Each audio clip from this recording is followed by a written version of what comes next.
It is my pleasure today to welcome again Richard Wilding to talk to us. Richard has been in my 6 years in the Society the speaker who has spoken to us more often than any other. There are good reasons for that, I'm glad to say. Part of it is that he's always got something interesting to say, and the other is that he covers quite a wide range of essentially Middle Eastern subjects and regions. And today he's talking to us about Saudi Arabia, a tricky subject often, but I think one that it's good to return to on a regular basis. So I'm very glad that he has offered to give us his latest insights. I won't anticipate anything he's going to say, but I will hand over to him. He expects to be talking for about 40 minutes, I think, after which we'll take questions both from in the room and online. And with that, I will hand over to Richard. Thank you, Michael, and thank you all for being here with us today. So I'm Richard Wilding. I'd like to begin by dissecting the title of this talk, which is Saudi Arabia, a Cultural Renaissance. So what is Saudi Arabia, and what do I mean by the Cultural Renaissance? I'll begin with Saudi. So the Kingdom of Saudi Arabia covers around 80% of the Arabian Peninsula and has a land area of over 2 million square kilometers, making it the 5th largest country in Asia and largest in the Middle East. It's bordered by Jordan, Iraq, and Kuwait to the north, by Qatar and the United Arab Emirates to the east, Oman in the southeast, and Yemen to the south, and it's linked by causeway to Bahrain in the Persian Gulf. Saudi Arabia boasts a diverse range of physical geography. The Rub al Khali, or Empty Quarter, is the largest sand desert in the world, covering most of southeastern Saudi Arabia. It's linked to the Nafud Desert in the north by a corridor of sandy terrain called the Adana.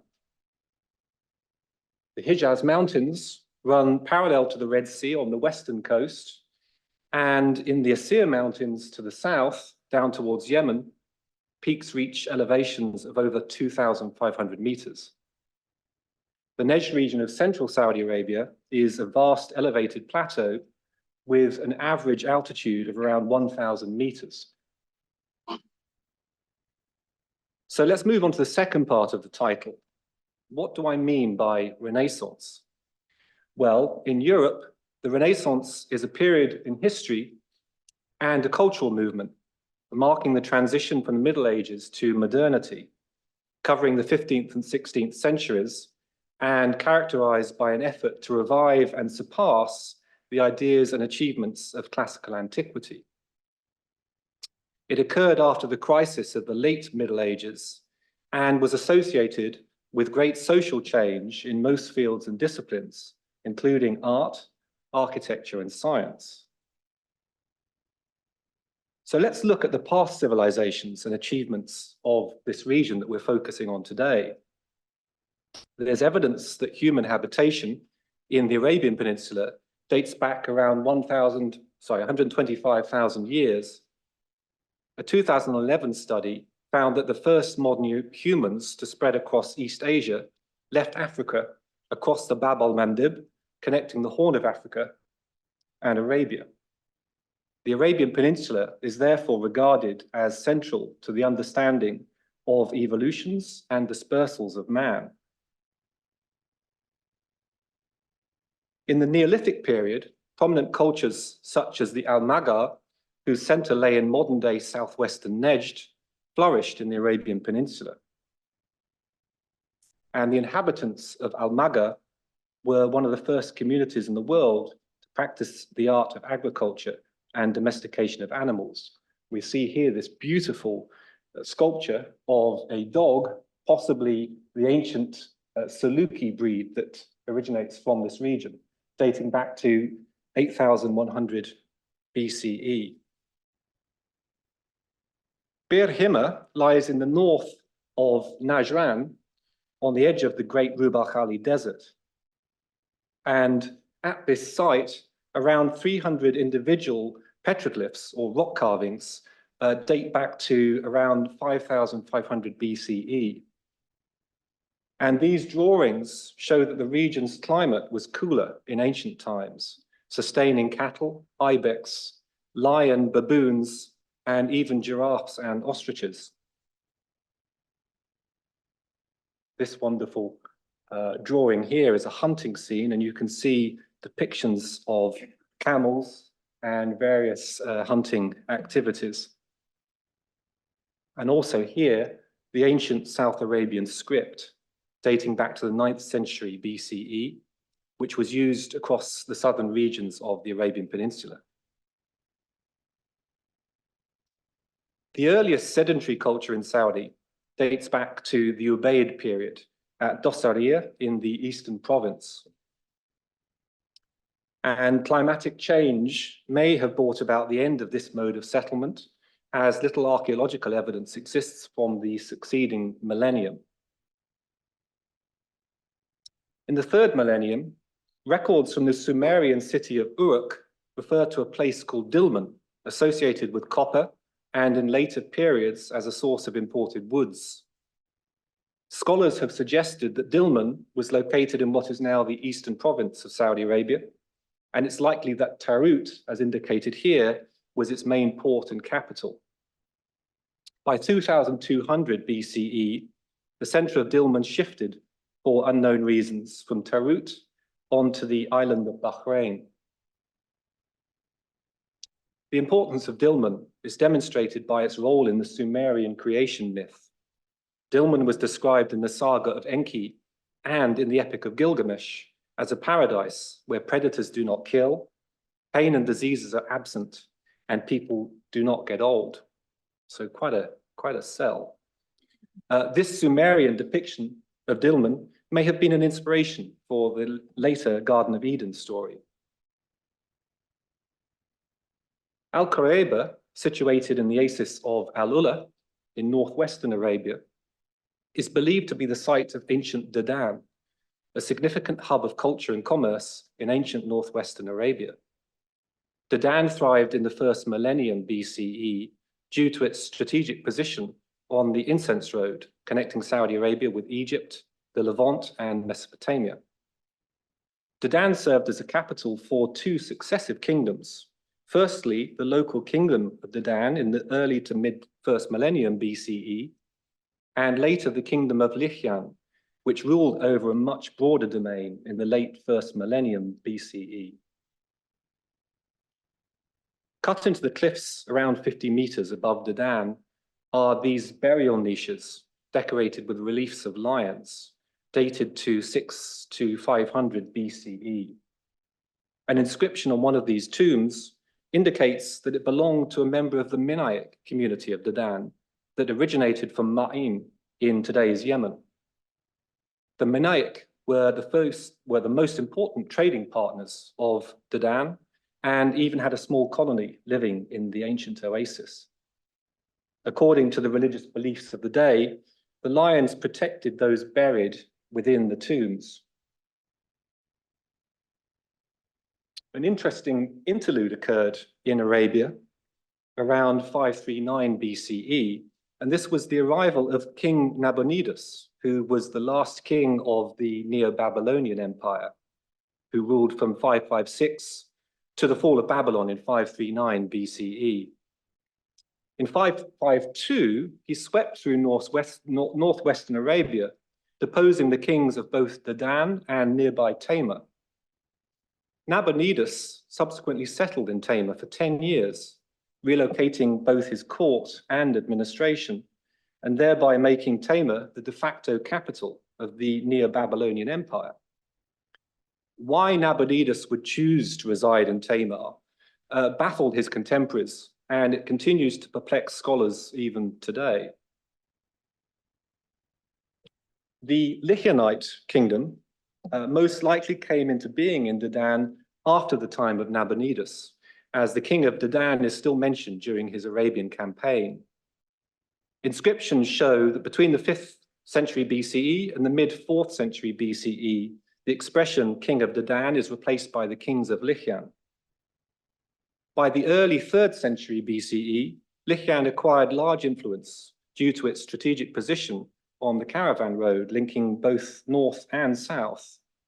And the Lycianites ruled over a large domain from Yathrib, later Medina in the south, up to parts of the Levant in the north. The Nabateans first emerged as a distinct civilization between the 4th and 2nd centuries BCE, with their kingdom centered around a loosely controlled trading network that brought considerable wealth and influence across the ancient world. Their capital, Petra, now in Jordan, was built in the 1st century BCE and developed a population estimated at 20,000. The Nabateans spoke an Arabic dialect, but for their inscriptions, they used a form of Aramaic that was heavily influenced by Arabic forms and words. And when communicating with other Middle Eastern people, they used Aramaic, which was the region's lingua franca at that time. The Lycianite cities of Hegra and Tama and their capital, Dedan, were conquered by the Nabateans around 24 BCE, and Hegra became the Nabatean kingdom's southernmost and 2nd largest city after Petra. Although few visible traces remain of the Nabatean city above ground, they left behind 131 of these monumental rock-cut tombs carved out of the surrounding rocky outcrops. And I'll just show you a few of my photographs here. To give you some examples, the tombs themselves have similarities to those found at Petra, but the setting is completely different. It's a much more of an open landscape. And there's several of these small hills around that have been dissected with these tombs. This one is known as the Qasr al-Farid, or the Lonely Castle. And this is the biggest of the facades on the site. It actually wasn't finished. You can see towards the bottom, the base is still left uncarved. And this is an interesting picture because it shows what would have been the largest tomb in the whole complex, but it's obviously unfinished. And it also shows the process that was used to carve these from top to bottom, using the ledge as they carved to obviously stand on and use as their workspace. As an ally of the Roman Empire under the Pax Romana, the Nabatean kingdom flourished throughout the 1st century CE. Its power extended far into Arabia, along the Red Sea, down to Yemen. In 106 CE, the Emperor Trajan converted the Nabatean client state into the Roman province of Arabia Petraea. It was centered on Petra, but included areas of northern Arabia previously under Nabatean control. Greeks and Romans referred to the nomadic population of the desert as Arabi. The Greeks called Yemen Arabia Felix, or Happy Arabia, while the Romans called the unconquered deserts bordering their empire to the south and east Arabia Magna and Arabia Deserta. By the 3rd century CE, the Nabateans had stopped writing in Aramaic and were writing instead in Greek. And by the 5th century, they had converted to Christianity. Their lands were divided between the emerging tribal kingdoms of the Ghassanid Arabs in the northern Arabia and the Levant, and the kingdom of Kinda in central Arabia. This lost city of Petra was first brought to the attention of Westerners by the Swiss explorer Johann Ludwig Burckhardt in 1812. And the Nabateans have been described as one of the most gifted peoples of the ancient world, and also as one of the most unjustly forgotten. Muhammad, the prophet of Islam, was born in Mecca in about 570 and began preaching in the city in 610 before migrating to Medina in 622. By the late 620s, Muhammad had already managed to unify much of Arabia under Muslim rule. Following the Prophet's death in 632, his followers rapidly conquered territory in North Africa, Central and South Asia, and Iberia. Within a century of the establishment of Islam upon the Arabian Peninsula, one of the most significant empires in world history was formed. A succession of Islamic caliphates emerged after the death of the Prophet Muhammad, serving as both political and religious leaders of the Muslim world. The Rashidun Caliphate, established immediately after the Prophet's death, controlled the Arabian Peninsula, the Levant, Mesopotamia, and parts of North Africa. The Umayyad Caliphate moved its capital to Damascus and expanded the empire into Spain, Caucasia, and parts of Central Asia. The Abbasid Caliphate overthrew the Umayyads and established their capital in Baghdad. And after the fall of Baghdad to the Mongols in 1258, the Mamluk Sultanate based in Cairo appointed an Abbasid descendant as a new caliph, thus moving the caliphate again from Baghdad to Cairo. When the Ottoman Empire conquered Baghdad in 1517, the Ottoman sultans in Istanbul took the title of caliph, becoming leaders of the Sunni Muslim world for the next 400 years. Nevertheless, Mecca and Medina remain spiritually the most important places in the Muslim world. The Quran requires every able-bodied Muslim who can afford it to make the pilgrimage to Mecca at least once in their lifetime. This map shows the routes of the Egyptian caravan from Cairo, the Syrian caravan from Damascus, the Darb Zubaydah from Kufa in Iraq, and the caravan from Al-Uqair on the Gulf. Pilgrims also arrived by caravan from Yemen in the south and by sea through the port of Jeddah. And this map shows some of those sea routes from various parts of the Muslim Islamic world, all coming in through the Red Sea and through the port of Jeddah en route to Mecca. The Ottomans managed to impose their power over Arabia in the Hijaz and on the western coast of Arabia, and also on the eastern coast in Al-Hassa. You can see here these two tongues of Ottoman control coming down both sides of the Arabian Peninsula. However, in Central Arabia, two competing dynasties, shown here in pink, the Al Saud in Najd and the Al Rashid in Hiyal, continued to resist Ottoman domination, preserving their influence in Arabia.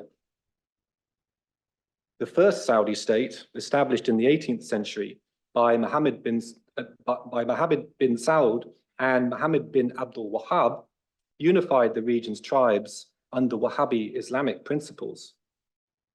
It expanded across the Arabian Peninsula, challenging Ottoman control. However, internal strife and external pressures led to its collapse in the early 19th century. A second Saudi state then emerged in the 19th century, reclaiming control over Central Arabia. It faced territorial disputes and conflicts with both Ottoman Empire and Egypt, and the second Saudi state fell in 1818, leading to the end of Saudi rule until the establishment of the modern Kingdom of Saudi Arabia in 1932. The third Saudi state, the Kingdom of Saudi Arabia, was founded in 1932 by King Abdulaziz ibn Saud.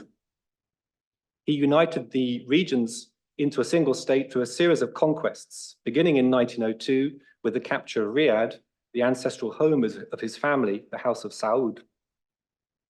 The kingdom's establishment was not merely a political achievement. It represented the unification of the Islamic holy cities of Mecca and Medina under a single sovereign, further solidifying Ibn Saud's authority in the Islamic world. Oil was first discovered in commercial quantities at Dammam Well No. 7 in 1938.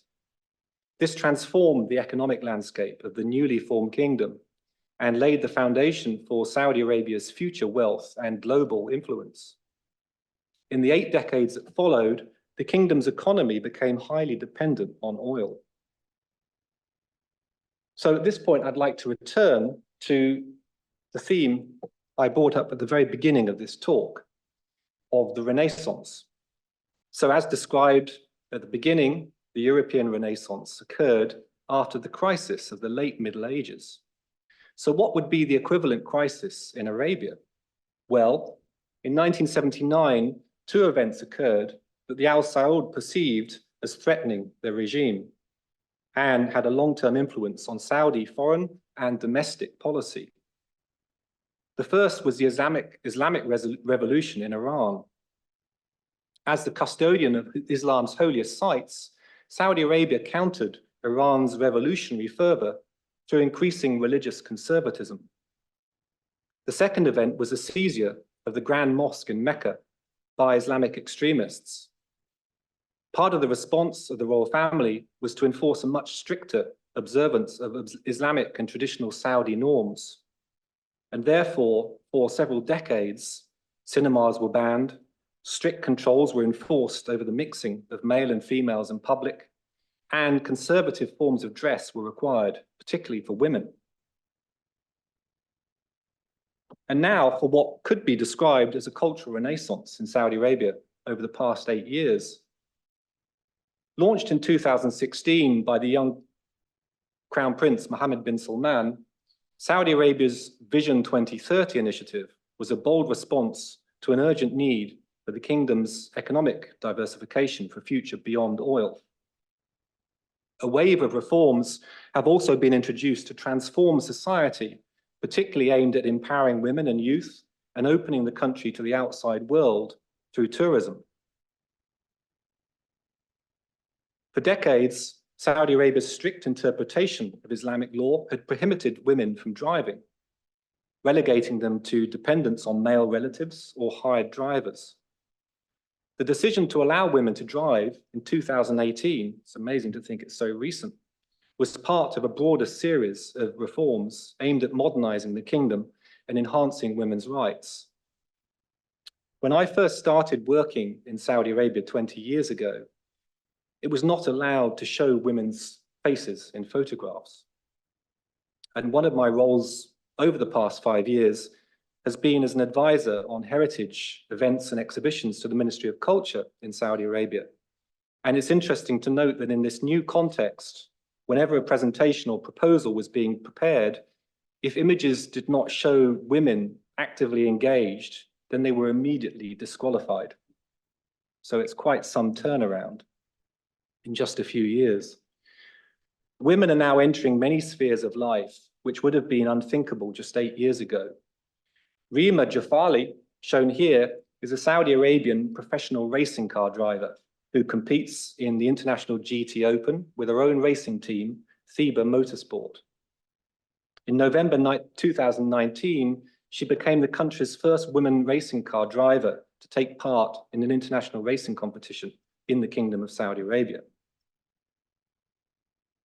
The transfer of superstar footballers such as Cristiano Ronaldo to Saudi Arabia has captivated the world's sports media, while its ambitious and somewhat fantastical mega projects have also attracted international attention. Neom is a futuristic megacity proposed for the northwest of Saudi Arabia, announced in 2017. In January 2021, the project unveiled plans for the Line, shown here, a linear city 170 kilometers long and the height of the Empire State Building.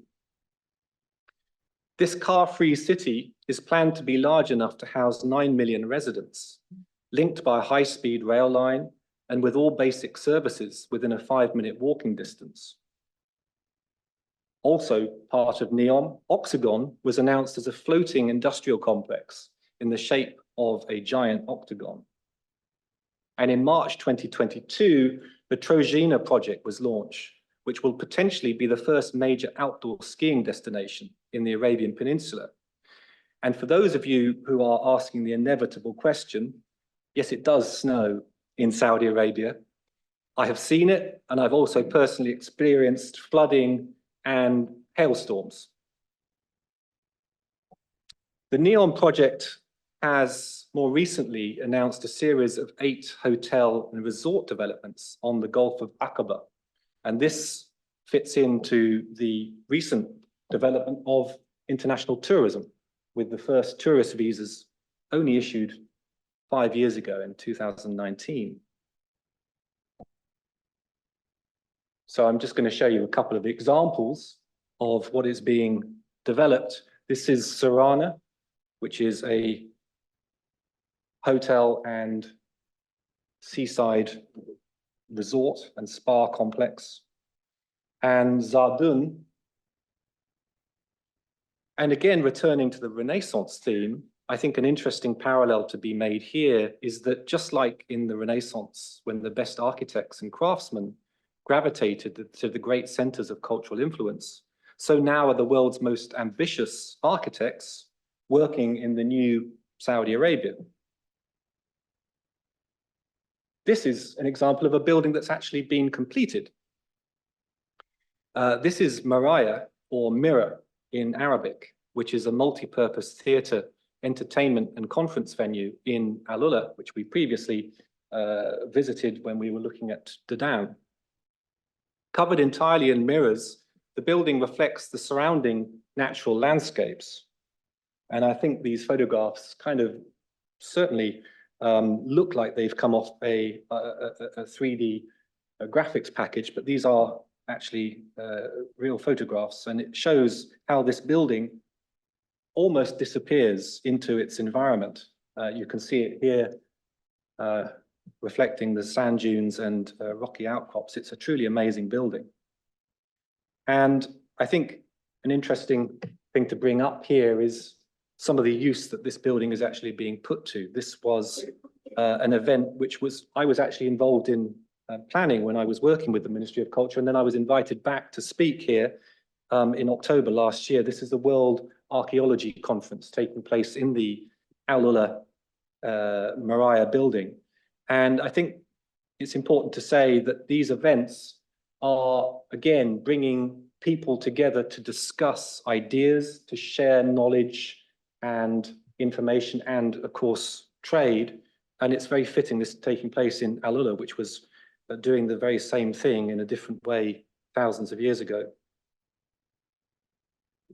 I think one important thing also to bring up is that even through that period before the recent Renaissance, there were individuals and organizations who kept the culture of the kingdom alive. Mansujat was founded by a group of Saudi women with a passionate interest in the traditional ethnic textiles and costumes of Arabia. I should declare a self-interest here, as I've been working with Mansujat since 2003, and I'm also a trustee of the charity. But I would like to share a few examples from the Mansujat collection, just to illustrate the great diversity in color and pattern and textiles that exists across the kingdom. And this very much reflects the different physical geography, which I introduced at the beginning. So we have here examples of costumes from the mountains of the Hijaz, and every region and every tribe has a very different style of dress.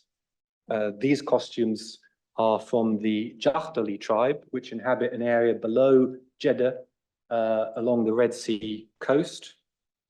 The Bani Malik tribe are higher up in the mountain escarpment of the Hijaz, and they are known for their yellow embroidery and also their fine glass beads.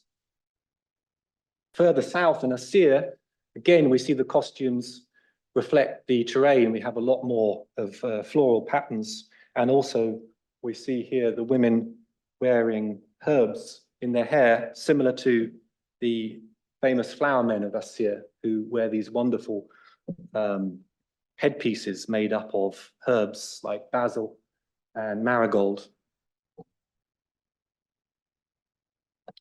And in the far south of Saudi Arabia, near the border with Yemen, we have Jazan, and they are known for particularly for their jasmine headdresses, which are worn for weddings and special occasions. Continuing this theme of crafts which were kept alive during those years when culture was not endorsed or supported in Saudi Arabia, the Bani Sa'd tribe reside in and around Taif, which is in the mountains. Those hailstorms I mentioned earlier, this is where you get the hailstorms, because you have the mountain escarpment, which can be very cold. The contrast between Mecca on the lower elevation and Taif on the mountain is up to 30 degrees difference. And in the Bani Sa'd, crafts were traditionally an important source of income, especially weaving and bead making. This is the village of Bani Sa'd, high up in the mountains. And this is Makbula, making beads by hand over a stove. And the costumes of Bani Sa'd are heavily embroidered with these handmade metal beads. Making the beads starts with a metal ingot, which is heated over a stove. And once the ingot melts, it's separated out into small sections. And you see here the beads being formed. And then Makbula pierces each bead with the thorn of the local acacia tree to make the hole in the bead. We see here the acacia tree. These thorns are vicious. They're about 5 centimeters long. The camels, incidentally, love eating these. I think they treat them like crisps. And these are the finished beads being cooled in water before being sewn onto the wonderful costumes. And the handmade beads are very different from the machine-made beads. Machine-made beads are quite square and rough, whereas these handmade beads, which are smoothed on the tongue, are very round and smooth. And you can see the amount of effort that goes into making something like this wonderful headdress of the Bani Sa'd.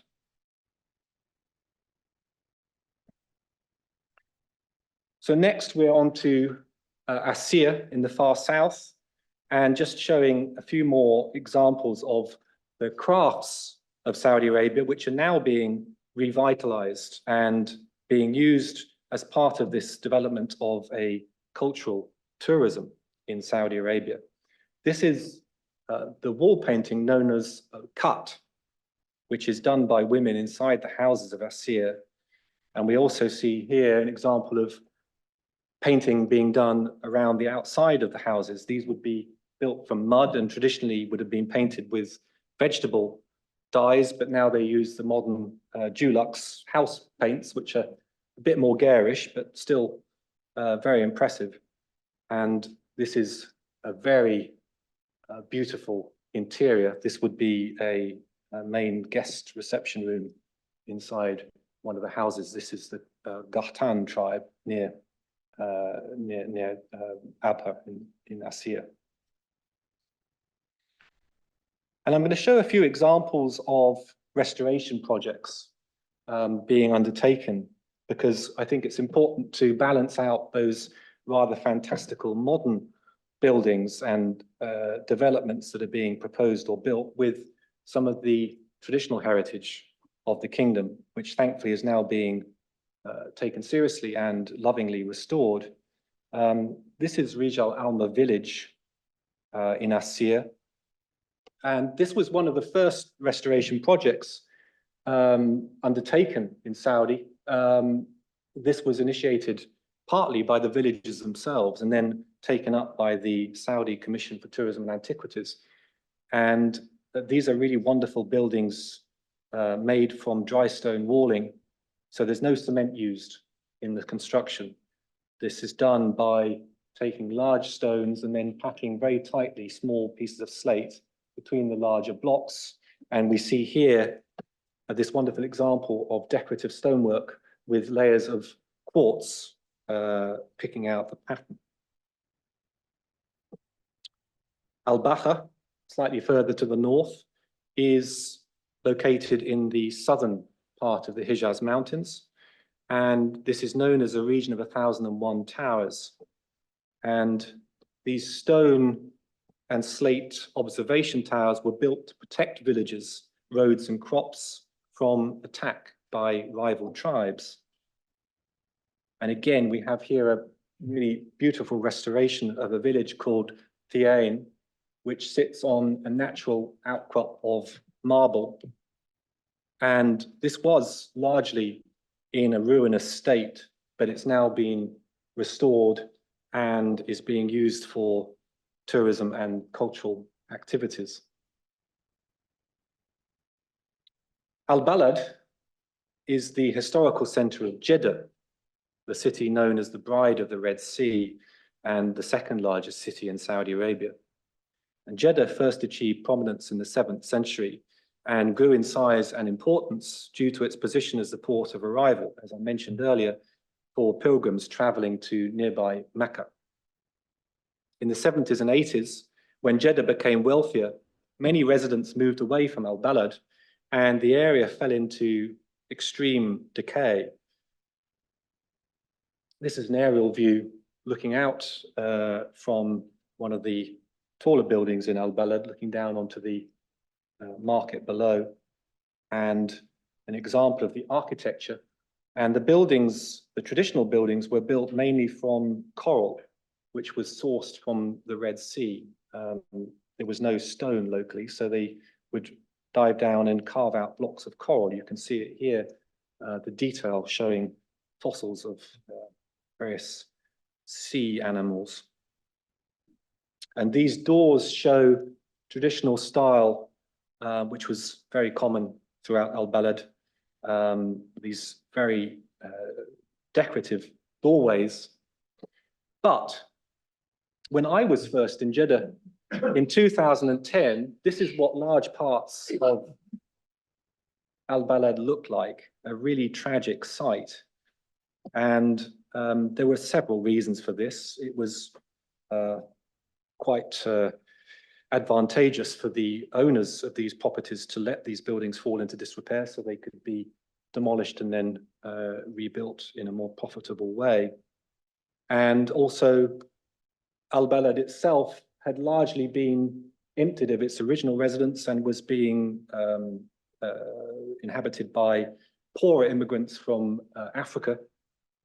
And it was a very sad sight to spend time seeing the potential in these wonderful buildings, but seeing them in such a ruinous state. But thankfully, Al-Balad is now being restored, or has been restored, and it's being used for festivals and art events. And it's really come back to life, which is a great success. So moving on to Nejd. This is Darija, which I mentioned earlier, which was the capital of the first Saudi state. And again, when I first visited in 2010, it was this very impressive, but still quite shocking ruin, pretty much as it had been left in 1818, when it was overthrown. And there were large expanses of Darija, which were completely ruined. And again, this has been restored. It's now the centerpiece of a cultural district in Darija. And it's being redeveloped again for cultural and tourism activities. And then finally, we return to Al-Ula, which I've mentioned twice already. And this is Al-Ula Old Town, again, as it was more recently, probably about 10 years ago. This was a shot I took looking down from the castle in Al-Ula, looking down onto the old city below. And the old city had been completely abandoned. This shows a before and after. This is my photograph of one of the old alleyways in Al-Ula. This is the equivalent today. And this shows one of the redeveloped areas of Al-Ula, which is being developed as one of the most important destinations in Saudi Arabia for cultural tourism. And we see here an image of one of the districts in the oasis as it will be when it's fully redeveloped. And I want to finish on one particular project in Al Ula, which is something I've been working on recently. The Royal Commission for Al Ula, in addition to undertaking those restoration projects I showed you, has also been involved in supporting grassroots environmental projects, such as the Moringa Peregrina initiative. And I've just written an article about this in collaboration with the Royal Commission. The Moringa Peregrina tree, shown here, and its precious oils are intimately linked to the history of Al Ula. Greek, Roman, and Arab physicians recognized Peregrina's medicinal and nutritional properties, and its cultivation contributed significantly to the economic prosperity of Al Ula in history. The plant's leaves, seeds, and bark have been utilized in traditional medicine, and its oil has been extracted for various purposes, including perfume, cooking, and skincare. The Moringa Peregrina initiative is now regulating the cultivation, harvest, and manufacture of moringa-based products to ensure its quality and consistency. And the community-oriented and ecologically sustainable focus of the project yields economic, social, and environmental benefits for local communities. And I'd like to finish with an interview, or some highlights from an interview I did recently as part of this project I'm doing with the Royal Commission. So speaking via Zoom from an office in the town of Al Ula, I'd like to describe a conversation I had with 3 young women who talked excitedly about the changes they've witnessed over the past 5 years in the kingdom. And I'll give you a few quotes. This first is from Ala Al-Harbi, who was born in Al Ula and studied chemistry at university. And she described to me how she would have originally had to leave not just Al Ula, but also possibly the kingdom altogether in order to find opportunities that would match her own ambition. And she said to me, and I quote, "For the first time, I feel like I have a future here. Before, my only choice was to leave my home and look for work far away." Ala, Amjad, and Hanouf, her 2 colleagues, are symbolic of the ambitious young Saudis now enriching the kingdom's workforce. Thanks to the revitalization of Al Ula, and specifically the Moringa Peregrina initiative, they're now able to pursue their ambitions and develop careers while staying close to their family and community. And a quote again from Amjad, "I'm so happy that I've been able to stay here. Now I no longer need to leave in order to grow. Al Ula and I can grow together." So on that note, I would like to finish, and I hope you found it interesting. I know there's been a lot of ground to cover. I think I've come in at exactly 40 minutes. So I hope that leaves time for some questions from you. Thank you. Thank you very much indeed, Richard. I'll take questions from the floor in a second, but I just wanted to start with one of my own. And it's a very basic one. Who's paying for all this? That's a good question. I suppose we are, because we're buying the oil that's funding the investment. So yes, all of us, I'm guessing. But in other words, it's the Saudi state. It's the Saudi state through Aramco, which is the state-owned oil company. However, I mean, it's a very important question, because in one way, yes, it's that's paying for it. But I think what the Saudis have realized, which is something that the rest of the Middle East also needs to realize urgently as a wake-up call, and I'm talking about other countries where I work nearby, like Iraq, they've realized that they're running out of time to use the proceeds of oil to pivot away from oil. So that's the focus of everything that I've been talking about in terms of contemporary Saudi Arabia.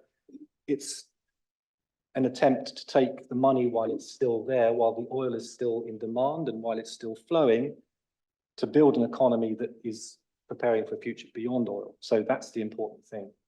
they've realized they don't have much time to make that transition. Thank you very much for the talk. I was wondering if you could talk a little bit about the sustainability, both environmental and economic, of what is being done, because as an outsider, I look at a project like Noom and think that's an absolute disaster. Yeah, I mean, that's a very important question. I mean, I always find it difficult talking about sustainable tourism when the very fact that tourists are flying on jet aircraft sort of undermines the whole argument. I think it's a problem. I mean, it's a problem I think we all have to think about, because we all fly, we all go on holiday and travel unnecessarily. So I'm not sure that there's a complete solution. I think there's different types of sustainability. I think that there's obviously the environmental side of things, but there's also the importance of sustaining communities to be able to stay locally to where they grew up, to keep the family unit together, to keep some kind of meaningful community together. And tourism can help greatly in that. I mean, I think the interesting contrast would be, for instance, with initiatives that I'm involved in elsewhere in the Middle East, like Syria, where I co-founded an NGO that's doing a lot of work with intangible cultural heritage in northeast Syria. And it's impossible to create anything that's self-sustaining, because there's no money in old buildings, there's no money in poetry and art and heritage, because there's no tourism. It's tourism that gives these things the oxygen to grow. And if it's not for tourism, then it requires continual feeding from Western NGOs, which is also problematic, because that imposes a kind of form of cultural imperialism, and that's also not healthy and it's not sustainable. So I think that tourism, I'm not saying it's the perfect answer, but it does allow heritage to become self-sustaining in a way that's hard otherwise to imagine. Thank you. Good question. I'll just take one question from one of our online audience, and I think it's on the same track as my own before. They ask what non-governmental institutions are involved in these developments you've been describing. Yeah, that's another great question. I mean, to give you an example of what's going on in Alula, the Moringa Peregrina project that I mentioned at the end, that's being supported both by the RCU, the Royal Commission for Alula, which is taking its money from the same pot that I mentioned a few minutes ago. But there's also a French NGO involved in that called the French Agency for Alula Development, AFALULA. And they've been heavily involved in providing expertise and training and so on. There's also other great organizations working in Saudi, like Turquoise Mountain, who are doing a lot with traditional crafts. And so, yeah, there are Western NGOs involved, and one of the most amazing things that I've witnessed over the last few years has been the extent to which now young Saudis are taking up roles that would otherwise have, by default, been given to Western academics. And that's been a truly amazing development, because there's a lot of young Saudis who have gone to university in Saudi Arabia, who are staying in Saudi Arabia for the first time because there's opportunities to do things there. And again, that fits into the whole narrative of the Vision 2030 ambition. Yes, in many ways it's a fantasy, but it's created the kind of change that has, I think, swung the pendulum, so that people, instead of having the default position that they will leave and go and study abroad and go and work abroad, it's now swung so that people want to stay, they want to realize their ambitions in Saudi. Just a few years ago, people were leaving for Dubai. Now it's the other way around. Hello, this is Abir Al-Shahri from Saudi Arabia, from Jeddah. Thank you for your talk. And I would like to ask you, how do you describe the transition in culture in Saudi Arabia as a foreign person since 2010 till now? So like in brief perspective. Yeah. Thank you. Well, I mean, it's I always used to have a problem when I used to tell people about work I was doing in Saudi, because there were inevitably a lot of criticisms about Saudi as it was. And obviously some of those criticisms haven't gone away completely. But I always said that this was a place with amazing potential, not just for tourism and crafts and heritage, but as a society, there was so much history, as I think I demonstrated in the initial part of the talk, and it felt like an opportunity that was just waiting to flower, to blossom, and that's what is happening now. I first started traveling to Saudi in 2010, largely to work on a book which I produced with Mansuja, and at that time, it was impossible to even find photographs of any of these things. If we wanted to show the costumes in relation to the archaeology and the traditional architecture of Saudi, there was no one photographing that. There used to be a $10,000 fine for taking photographs in public in Saudi. And it was impossible to travel there. The only way you could travel to Saudi was as a Hajj pilgrim, or if you had a very specific meeting in somewhere like Riyadh or Jeddah, and you could get a special business visa. And I used to have to travel on all kinds of different visas and sit in the embassy for days on end waiting to get it approved, and had all kinds of people intervening on my part to make it happen. It was really difficult. And I remember the first time I traveled, it was a plane that I was the only non-Saudi on that plane, and that was for quite a few years. So it's quite incredible now, since 2019, seeing how many people are now gravitating there. That does also bring problems, because I think it's attracting, in some cases, a different kind of person, because people now are attracted because of all the opportunities, and sometimes there maybe isn't the depth of knowledge and genuine passion that there was. There's a lot of people,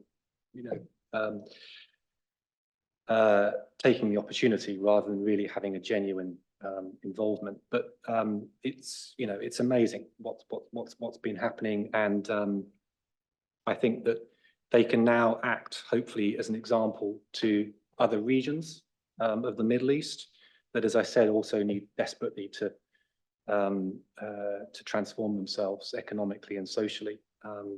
And I think one of the really great things, which I touched on at the end, is that there were a lot of concerns that these changes would create tension between conservatives in the kingdom and people who had been impatiently waiting for these changes to happen.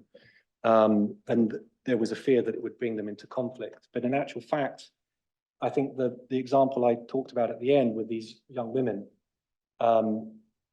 this is a perfect example of the ways in which change can actually enhance tradition, because instead of having to leave home and leave their community, instead of families being broken up because their ambitions don't match, it's actually quite harmonious. It's bringing people together, and that's quite an amazing thing to see.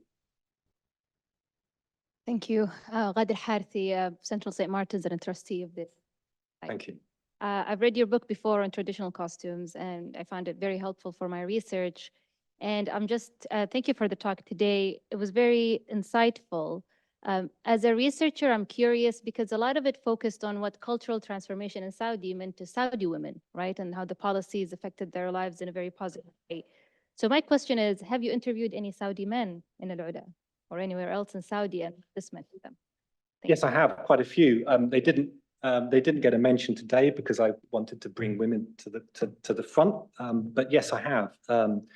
I've interviewed people working in the RCU with as cultural guides. So, for instance, there was also a man who was originally from Al-Uda, who started work several years ago as just a basic tour guide, but he's now managing a whole team for not just Al-Uda, but also Tamer. And he's supervising the recruitment, the training, and he's now operating, I think he's in charge of several dozen people.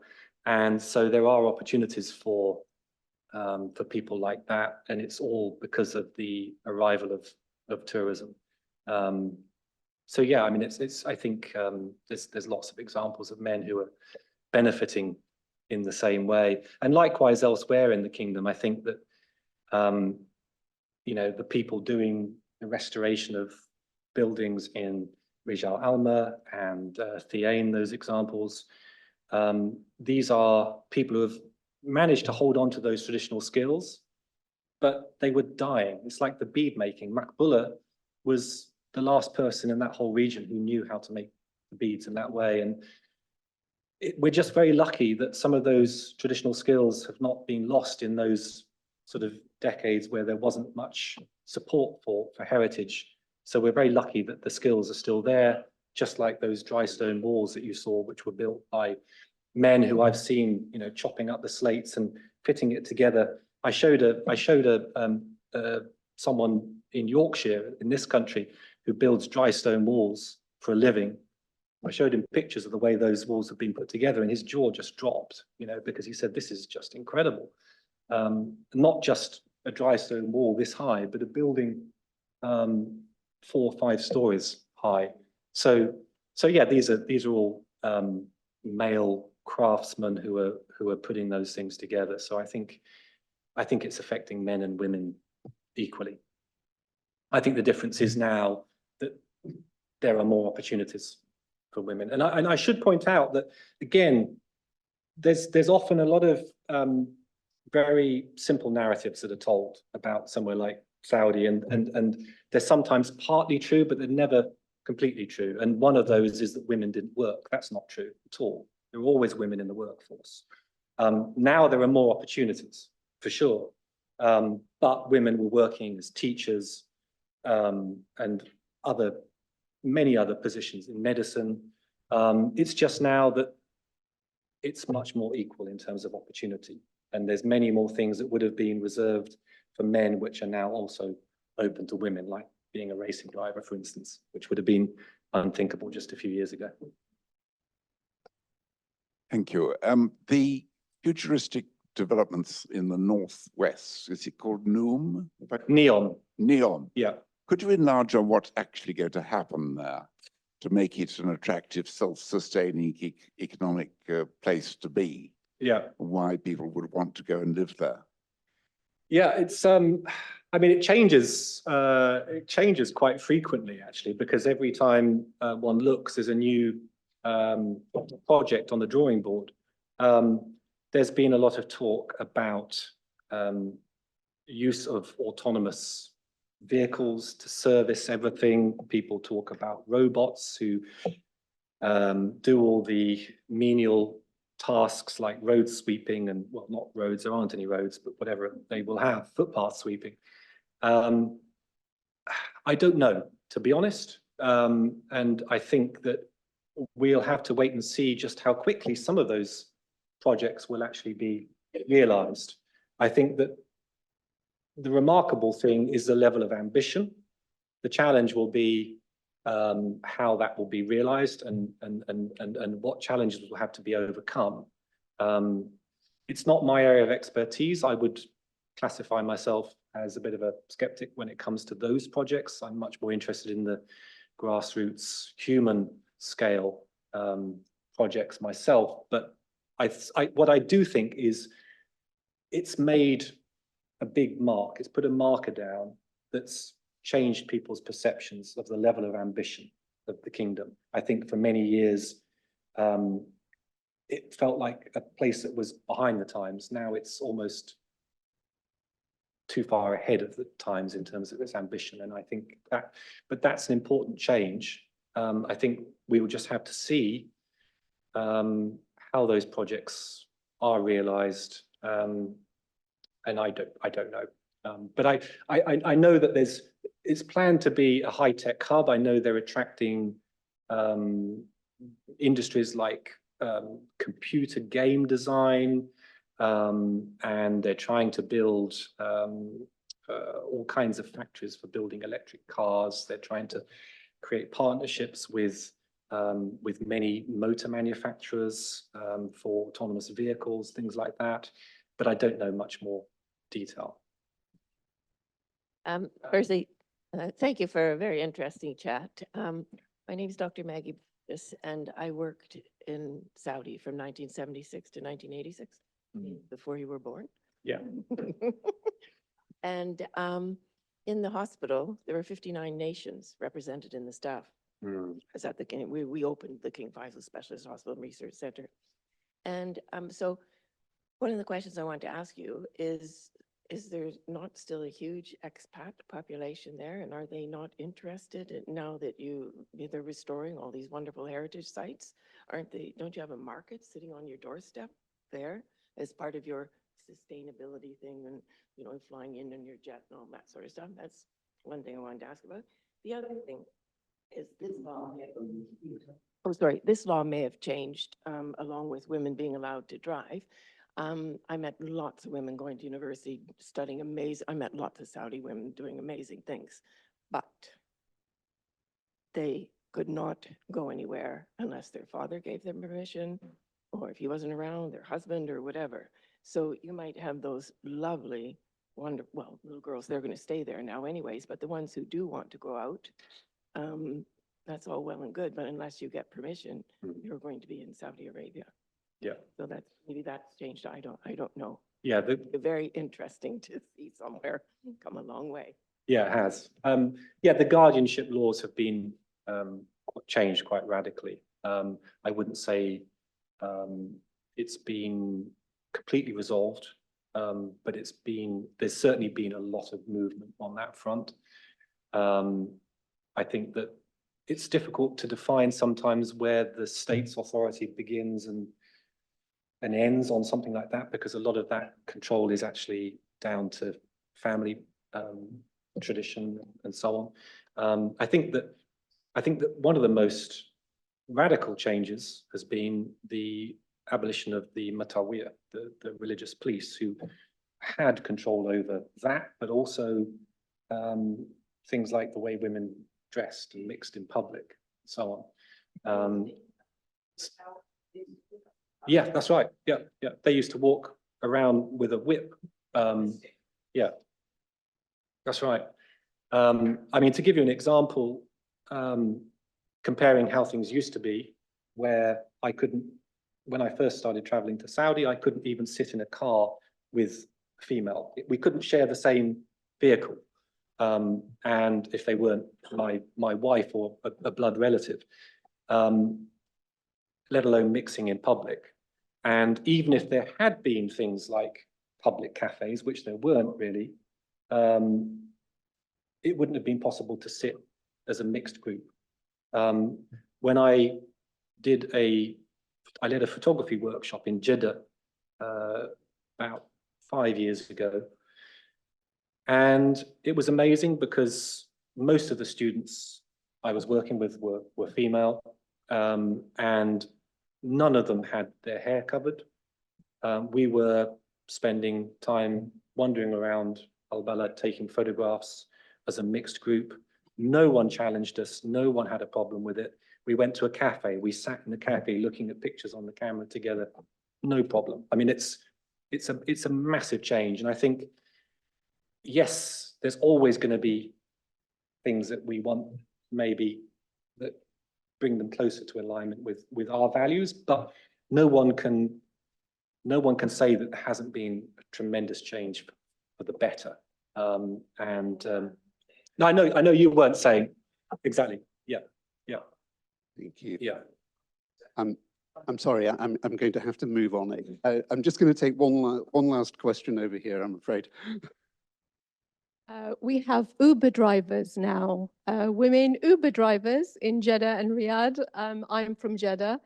My name is Intisali Amani. I'm also a trustee of the Saudi British Society. I'm also a Saudi artist. Thank you very much for your talk. I mean, this is somewhat of a closed environment. It's a private environment here.